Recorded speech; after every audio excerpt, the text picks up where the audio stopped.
Welcome. Errors of sporting practice series part 2 में आप सभी का स्वागत है। कल से आगे आज फिर हम 10 सवालों का अभ्यास करेंगे। तो आइए पहला सवाल देखते हैं। 2 miles beyond that posture was seen hundreds of cattle including some lambs। ये पूरे जो सेंटेंस है इसका सब्जेक्ट है हंड्रेड्स ऑफ कैटल। तो हंड्रेड्स ऑफ कैटल सब्जेक्ट है, तो यहाँ पे वाज के बदले में वेयर का प्रयोग है सेंटेंस को करेक्ट करने के लिए। 2 miles beyond that pasture where seen hundreds of cattle including some. समानता ये होता है क्या है वो कि seldom, hardly, scarcely, rarely, never before जैसे एडवर्ब या एक एडवर्ब ऑफ प्लेस से शुरू होने वाले वाक्यों में वर्ब को सब्जेक्ट के पहले रखा जाता है और वह उसी सब्जेक्ट के नंबर तथा पर्सन द्वारा अनुशासित होता है। Seldom does he come to me.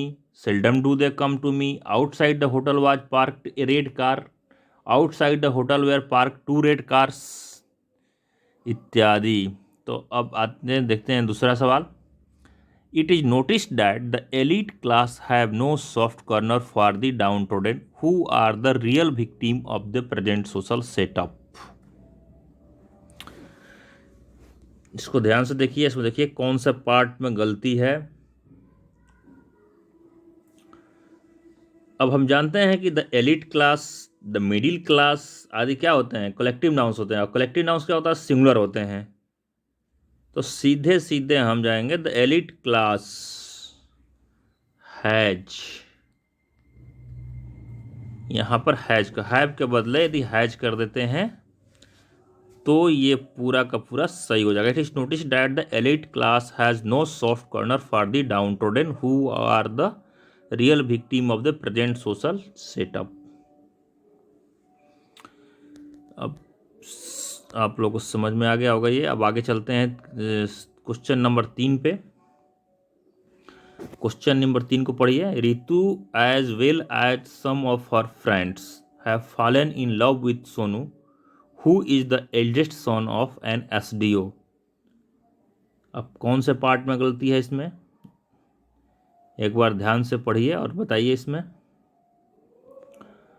Have के बदले हैज होगा, इसमें कहाँ पर, पार्ट सी में, पार्ट बी में, सी में, पार्ट सी में जो लगा है, क्योंकि subject as well as well as in addition से होगा, और like, unlike, accompanied by, with इत्यादि से यदि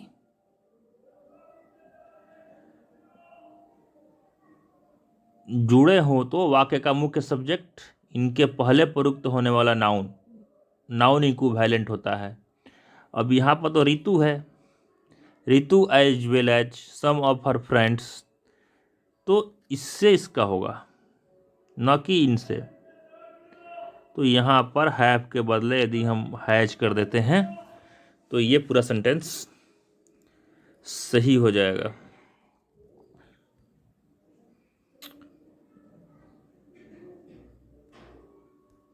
चौथा नंबर देखते हैं। चौथा नंबर में क्या है, more than one successful candidate have taken the interview for one of the popular magazines being published from Delhi.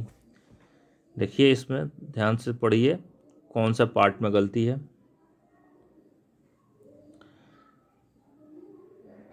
देखिए इसको सॉल्व करने से पहले एक चीज़ जानिए, मैनी ए के बाद नाउन हमेशा सिंगुलर होता है, वर्ब भी सिंगुलर होता है। उसी प्रकार मोर देन वन के बाद नाउन और वर्ब दोनों ही सिंगुलर होते हैं। More than one man was killed होता है, तो more than one successful candidate have, यहाँ जो हैव लगा है इसको सीधे सीधे हैज में, और इसमें पार्ट बी में गलती है, इसका करेक्ट आंसर होगा। एक बार फिर मैं रिपीट कर देता हूँ, मैनी ए के बाद नाउन हमेशा सिंगुलर होता है, वर्ब भी सिंगुलर होता है। उसी प्रकार मोर देन वन के बाद नाउन और वर्ब दोनों ही सिंगुलर होते हैं। अगला सवाल है, is there any difficulties in disposing of this gorgeous building built on such a spacious and beautiful campus? अब इस वाक्य का सब्जेक्ट है डिफिकल्टीज। सब्जेक्ट क्या है इसमें, ये है डिफिकल्टीज है, तो सीधे सीधे हम यहाँ पर आ जाएंगे, ईज के बदले आर होगा। आर का प्रयोग कर देते हैं, तो are there any difficulties in disposing of this is are there any difficulties in disposing of this gorgeous building built on such a spacious and beautiful campus? तो ये सही हो जाएगा।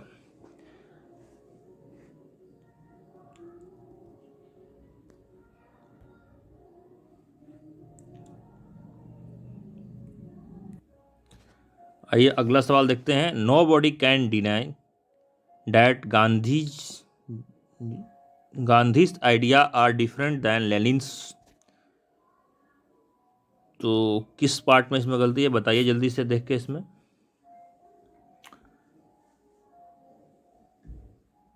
डिफरेंट के तुरंत बाद क्या प्रयोग होता है?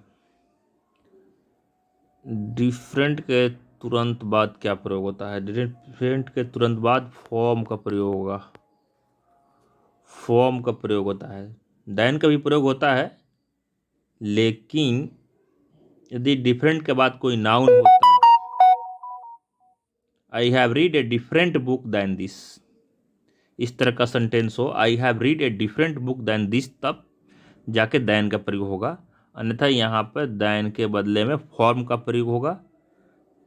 Nobody can deny that Gandhi ideas are different than Lenin's from Lenin's. तो इस तरह का जब भी प्रॉब्लम है ध्यान रखें, वहाँ पर तुरंत डिफरेंट फ्रॉम लेनिन्स होगा, इस तरह का प्रयोग कर दें।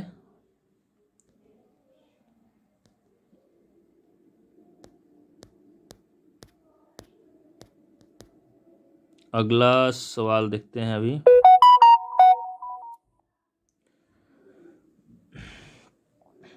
He was very much engaged in his work when the thieves entered into his house and took away a lot of things.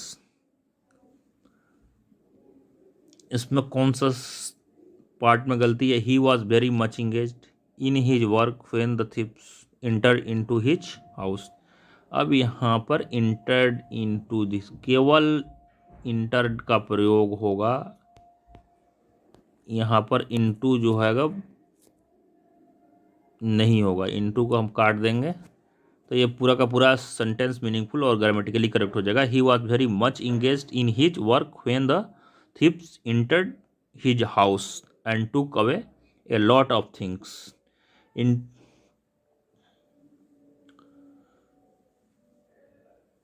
He went into the class, he entered the class, किंतु inter into देखिए एक और इसमें होता है, लेकिन हर जगह ऐसे ये प्रयोग नहीं होता है। इंटर इनटू सम बिजनेस होता है, याद रखिएगा हमेशा। Enter into a conversation, enter upon a career इत्यादि का प्रयोग होता है। Enter into some business, enter into a conversation होता है। ये रूल्स का कॉन्सेप्ट थोड़ा क्लियर रखिएगा, सही हो जाएगा आपका।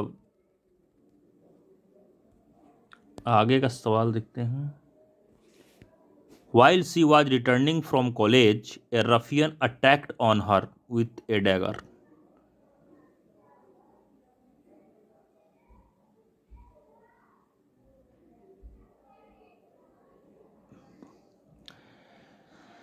इसका एक रूल है कि जब अटैक का प्रयोग जब वर्ब के रूप में हो तो उसके बाद तुरंत ऑब्जेक्ट आता है। China attacked India in 1962।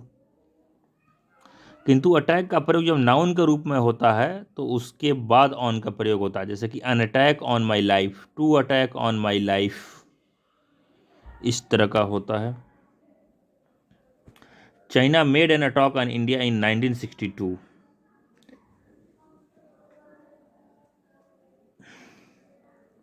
तो यहाँ पर इस सेंटेंस में ऑन का प्रयोग नहीं होगा। While she was returning from college A Rafiyan attacked her with A dagger.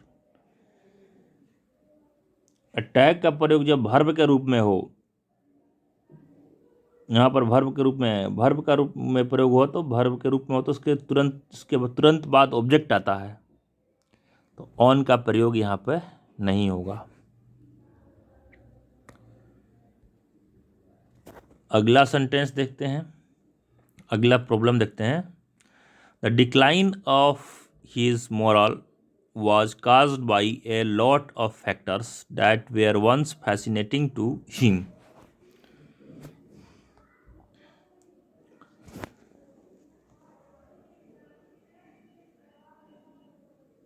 यहाँ पर इसमें किस पार्ट में गलती है? The decline of his moral was caused by a lot of factors that were once fascinating to him। The decline of his moral, अब देखिए decline of N empire होता है, डिक्लाइन ऑफ ए पार्टी होता है, decline of a man होता है, लेकिन decline in moral होता है। यहाँ पर ऑफ के बदले में इन होगा, decline in moral, decline in prices इत्यादि का प्रयोग होता है। Decline in prices, decline in moral, लेकिन decline of a party, decline of a man. Chapter को थोड़ा ध्यानपूर्वक पढ़ लेंगे तो ये आपको कॉन्सेप्ट जो हमेशा तो आपके दिमाग में याद रहेगा।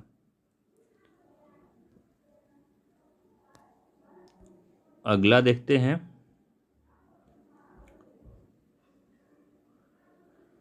Two of my intimate friends called on me on yesterday when I was away from home.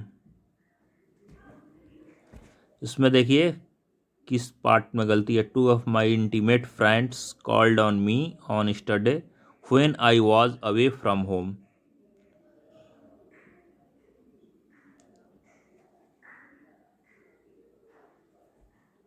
Yesterday के पहले ऑन का प्रयोग नहीं होगा, क्योंकि yesterday, today's before yesterday, the day before yesterday, today, tomorrow, today's, after tomorrow, the day after tomorrow आदि के पहले ऑन, इन आदि का प्रयोग नहीं किया जाता है। फिर एक बार रिपीट करता हूँ। Yesterday, two days before yesterday, the day before yesterday, today, tomorrow, two days after tomorrow, the day after tomorrow आदि के पहले ऑन, इन आदि का प्रयोग नहीं किया जाता है। ऐसा यहाँ से हम काट देंगे तो ये सेंटेंस करेक्ट हो जाएगा। अब अगला देखते हैं। Simi took me to a hotel and ordered for 2 cups of coffee which the waiter brought in no time. इसको पूरा एक बार ध्यान से पढ़िए। Simi took me to a hotel and ordered for, इसमें ऑर्डर के बाद ये जो होता है ना, ऑर्डर के बाद फॉर का प्रयोग नहीं है, ये पार्ट बी में गलती है। इसमें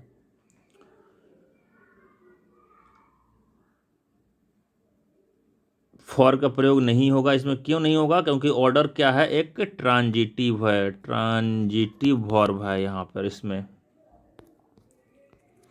ट्रांजिटिव वर्ब है। इसके बाद सीधा क्या आता है, ऑब्जेक्ट आता है। He ordered a cup of tea, he ordered me to go out of the room. लेकिन जब स्ट्रक्चर अलग प्रकार का रहेगा, स्ट्रक्चर में रहेगा, क्या रहेगा अभी,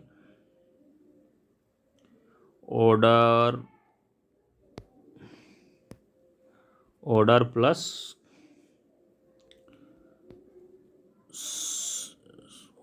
समबॉडी प्लस फॉर का प्रयोग होता। तब ऐसे स्ट्रक्चर में फॉर प्लस समथिंग जब होगा तब इसमें फॉर का प्रयोग होता है। He ordered the shopkeeper for a salt. फिर यदि ऑर्डर का प्रयोग नाउन के रूप में हो तो इसके बाद फॉर का प्रयोग होता है, जैसे कि he gave order for a cup of T.